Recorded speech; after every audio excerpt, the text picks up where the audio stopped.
연준의 피봇에 대한 이야기가 계속 나오고 있었는데 이번에는 모건 스탠리에서 금리 인상 내년 1월 달에 종료될 거다라는 이야기까지 나왔습니다. 와, 진짜 빠르네요. 어제는 G20 정상회담이 종료됐고요. 미국의 10월 PPI 그리고 중국의 지표들이 발표됐습니다. 국내 뉴스 중에서도 중요한 뉴스는 제가 점검해 드리도록 하겠는데요. 어제 금투세 관련돼서 이걸 유예할 거냐 말 거냐 이거 지금 다시 한번 검토해 보는 게 어떻겠니? 라고 얘기를 했더니 회의를 했는데 결론 못 내겠습니다. 이거 도대체 이거 어떻게 해야 될지 모르겠습니다. 이거 다시 지도부로 넘겼다라는 소식까지 어제 저녁에 전해졌거든요. 그래서 이게 어떤 결정을 하실지에 따라서 시장에 또 영향을 줄 수 있기 때문에 이 부분은 잘 모니터링 해야 될 것 같아요. 두 번째로는 이것도 어제 밤에 나온 뉴스인데요. 엄청 중요한 뉴스입니다. 은행에게도 비금융업을 허용하겠다. 40년 묵은 족쇄를 풀린다. 라는 이야기가 나왔습니다. 자, 이게 한 번에 되거나 이게 그렇진 않겠지만 이게 왜 의미가 있냐면요. 사실 과거에는 산업자본이 금융사업을 못하도록 막는 일은 있었는데 금융에 있는 돈들을 비금융 쪽으로 투자할 수 있도록 허용이 와, 이게 진짜 큰 뉴스인데요. 이게 과연 어떤 식으로 영향을 줄지는 지켜봐야 되겠지만 매우 큰 뉴스라는 것을 보시면 좋을 것 같습니다. 사실 저처럼 이제 스타트업 있는 사람 입장에서는 더 그런 것이 스타트업에 있는 사람들이 막 열심히 일해서 결과적으로는 상장을 할 수도 있지만 뭐 네이버나 카카오 같은 회사들의 사주기를 바라는 그런 마음도 있을 수 있는데 은행도 이게 투자할 수 있다. 이게 참 그렇네요. 자, 오늘은 시장에 대한 이야기하고 전문가라는 사람들은 어떤 사람들인가 그리고 연준에 대한 이야기도 해보겠습니다. 어제 다우는 0.17% 상승했고요. 나스닥은 1.4%, S&P 0.8% 상승했습니다. 장중에 계속 차익 실현 욕구는 생겼지만 그래도 다시 반등하는 모습 보였고요. 구글이 오랜만에 3% 상승했고 좋은 실적을 발표한 월마트도 7%나 상승했습니다. JP모건의 마르코 콜라노비치는 이런 전망들을 했는데요. 일단 주식 포지션 줄이고 있다. 비중 확대이긴 하지만 작년에 주식 전략 1위를 하셨던 분인데 연준이 의미 있는 방향 전환 없으면 경기 침체를 피하기는 어려울 것 같다라는 이야기를 했습니다. 그래서 신흥국 국채는 사야 된다는 아니지만 비중 축소해서 중립으로 바꿨고요. 하이힐드 회사채 익스포저도 추가하겠다라고 얘기했습니다. 약간 그러니까 리스크를 감수하더라도 수익률을 추가하겠다라는 얘기죠. 월마트의 실적이 발표됐는데요. 매출 그리고 이제 미국 내 매출, 글로벌 매출 전부 예상치를 상회하면서 주가는 6.7% 상승했습니다. 크게 상승했다가 좀 차익 실현을 받는 모습이긴 하네요. 헤지펀드 TCI가 알파벳에게 경고의 메시지를 날렸습니다. 알파벳 대주주로부터 인원 감원해라. 비엔지니어 급여 엔지니어 말고 비엔지니어는 급여를 삭감해라. 이런 얘기를 했네요. 무인 자동차 투자는 줄이고 이런 거 하지마, 안 되는 거 하지마. 그리고 자산주분 매입 오히려 더 늘려라. 이런 얘기를 했습니다. 주가는 이에 반응했는지 3% 정도 상승했고요. 증권거래위원회죠. SEC라는 곳에서 기업들에게 인플레이 영향력에 대한 정보를 요청했습니다. 자, 이 얘기는 무슨 얘기냐면요. SEC가 대기업들에게 서한을 발송해서 인플레이션이 사업에 얼마나 영향을 미치는지 더 많은 정보를 제공해라 라고 얘기를 했습니다. 왜냐하면 투자자들의 알 권리를 보호한다라는 측면 그리고 일부 기업에서는 인플레이션이 이익과 유동성에 얼마나 영향을 미치는지 잘 모르는 것 같은데 이거 니네들 한번 체크해봐라 이런 이야기인 것 같습니다. 10년물 금리와 2년물 금리가 여전히 약세 그러니까 지금 밑으로 내려가려는 힘이 강한 상황인 것 같습니다. 10년물 금리 같은 경우에는 7bp나 하락하면서 3.8%까지 내려왔습니다. 개인 투자자들이 채권 투자 증가한다라는 소식도 전해드리겠는데요. 자, 요즘에 이제 제가 전해드리는 소식 중에서 제일 많은 비중을 차지하는 것 중에 하나가 채권이에요. 연준이 금리 인상을 많이 해놨기 때문에 채권 수익률이 매력적이다. 그래서 개인 투자자가 채권 투자 플랫폼의 3분기 거래 건수가 전년 대비 3배나 증가했다. 이쪽으로 또 돈이 몰리고 있다라는 얘기죠. 고등급 채권 지수는 10년물이 금리가 올라갔다 지금 이제 막 떨어지기 시작했습니다. 좀 더 올라가더라도 괜찮다라는 생각으로 투자하시는 게 괜찮지 않을까. 그리고 이런 얘기들도 나옵니다. 지금 보시면 24조 달러 규모의 국채 시장 이거 완전 뭐 유동성 위기고 뭐 이런 얘기 나오다가 갑자기 예뻐 보인다 라는 이야기도 나오고 있는 겁니다. 그래서 채권 시장이 이제 덜 위험해 보인다. 이제 피봇에 대한 기대도 커졌고 듀레이션도 하락했기 때문에 투자할 만하다 라는 얘기가 나옵니다. 환율은 어제도 달러가 크게 약세로 갔다가 되돌림이 있었습니다. 그리고 유로화도 강세를 보였다가 되돌림 그리고 엔화도 마찬가지고요. 전반적으로 환율에 대한 움직임은 이쪽으로 더 많이 갔다가 제자리로 돌아오는 듯한 모습을 보였다. 두 번째 주제인 연준, 그리고 최근에 이제 정치 이야기들도 제가 조금 해드리긴 했는데 이것에 대한 소식을 전해드리겠습니다. 한마디로 표현하면 이거 뭐 잘 짜여진 각본인 것 같다라는 느낌이 좀 드는데요. 일단 모건 스탠리의 소식부터 전해드릴게요. 모건 스탠리가 내년 1월 달이 마지막 금리 인상이다. 1월 달에 금리 인상 종료된다. 이런 이야기를 했습니다.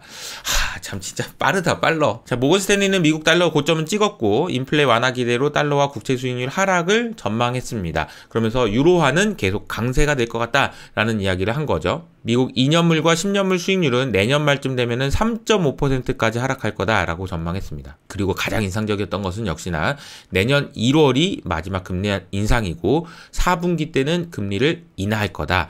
ECB는 내년 3월 마지막으로 금리 인상을 종료할 거다. 이런 얘기를 했습니다. 그러다 보니까 달러 인덱스가 이렇게 먼저 내려왔잖아요. 금리도 너 빨리 내려와. 지금 빨간색 너 안 내리고 뭐하냐. 빨리 검정색 다 내려왔는데 이런 이야기라고 보시면 되겠습니다. 반면에 이런 얘기들이 너무 세게 나오는 것이 연준 의원들 입장에서는 좀 불편할 거예요.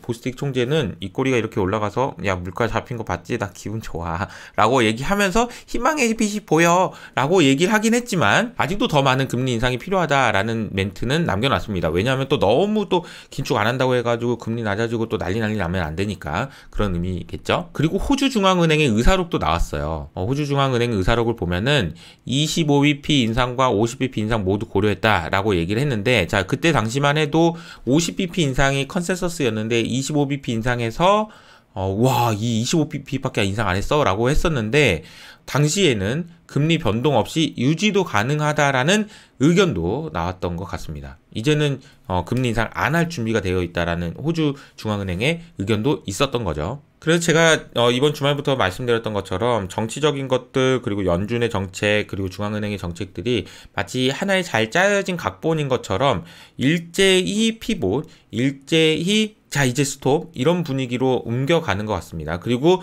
이런 것뿐만 아니라 미국과 중국에서도 더 이상 싸우지 말자, 레드라인 거놓고 이제 싸우지 말자 이런 분위기로 옮겨가면서 시장의 좋은 흐름을 이어가고 있는 것 같습니다. 이제 세 번째로는 전문가라는 것에 대한 이야기를 좀 해보도록 할 텐데요. 강한국님이죠. 강한국님이 최근에 올린 영상에 보면 이런 이야기가 나옵니다. 2023년 증권사 전문가들의 전망치가 네. 전문가는 무슨 전문가냐, 뭐 이런 이야기인 거죠.